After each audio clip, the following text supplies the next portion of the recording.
Hello, আসসালামু আলাইকুম। আচ্ছা, আজকে আমরা দেখব ঢাকা বোর্ড 2024 সালে আসা একটি কোশ্চেন। তো ঢাকা বোর্ড 2024 সালে এই কোশ্চেনটা এসেছে, যেখানে একটা সি প্রোগ্রামিং দেওয়া হয়। Suppose hash include stdio.io.h main.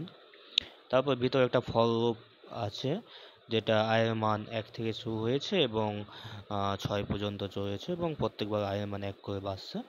এবং পরবর্তীতে যদি আয়ের মান 4 হয় কখনো, তাহলে সেটা কন্টিনিউ এবং প্রিন্ট HTML।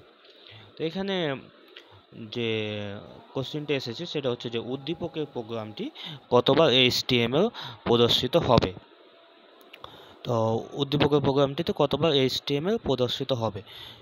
তো আপনাদের কাছে 5 সেকেন্ড টাইম, আপনার 5 সেকেন্ডের ভিতরে এটা চেষ্টা করেন এবং সঠিক উত্তরটা কমেন্টে বলে দেন, না হলে আমি এক্সপ্লেন করছি। তো টাইম শুরু হচ্ছে এখন।